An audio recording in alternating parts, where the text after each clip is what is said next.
தேசிய முற்போக்கு திராவிட கழகம் சுத்தி ஒரு சூழ்ச்சி, ஒரு மாயம், ஒரு வதந்திகள் பரவிட்டே இருக்கும். அந்த மாதிரி நேத்து அதிமுக பாஜக கூட்டணி சேரும் போது அது அவங்க 2 பேர் கட்சி முன்னாடி இருந்தாங்க இல்ல, அதுக்குள்ள நம்ம போக வேணாம். ஆனா இங்க இருக்க ஊடகங்கள், இங்க இருக்க அரசியல் விமர்சகர்லாம் நேற்று உடனே எல்லா நியூஸ்லயுமே தேமுதிக வந்து சிங்கிள் டிஜிட் நம்பர் கொடுக்கறாங்க, அதனால கூட்டணி விட்டு வெளியே போறாங்க. இன்னைக்கு கூட்டணி சேர்ந்தது வந்து ஏடிஎம்கே பிஜேபி. அவங்க அமித்ஷா வந்தாரு, அண்ணாமலையான விலகிட்டாங்க, நயனார் நாகேந்திரன் அவர் உள்ள வந்திருக்காரு, இன்னைக்கு இபிஎஸ் எல்லாரும் சேர்ந்துட்டாங்க. ஓகே, எங்க இருந்தீங்களா தேமுதிக வந்தது? எதுக்காக சிங்கிள் சீட்டு அப்படி நீங்க போடுறீங்க? இன்னும் தேர்தலுக்கு 1 வருஷம் காலம் இருக்கு. இப்ப இருந்தே தேமுதிக சிங்கிள் சீட்டு வெளியே போறாங்க. என்ன பயமா?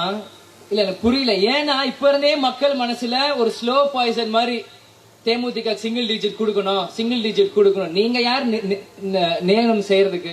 எங்களோட மதிப்பு, எங்களோட கெப்பாசிட்டி என்னன்னு தேமுதிக காரனுக்கு மக்களுக்கு தெரியும். இனி 1 வருஷம் காலம் இருக்கு. அது சிங்கிள் டிஜிட்டா, டபுள் டிஜிட்டா, ட்ரிபிள் டிஜிட்டான்ட்டு எந்த கூட்டணி போறோமோ அந்த 2 தலைவர்கள் முடிவு பண்ணுவாங்க. ஊடகங்களுக்கு என்ன அவசரம்? இனி எல்லா கட்சியிலும் அடுத்த கட்ட தலைவர்கள் வராங்க. இன்னைக்கு நடிகர்கள் அரசியலுக்குள்ள வராங்க. இதை பார்த்து பயந்து ஓடுற கூட்டம் தேமுதிக இல்ல. ஏன்னா எதிர்நீச்சல் போட்டே வளர்ந்த கட்சி தேமுதிக.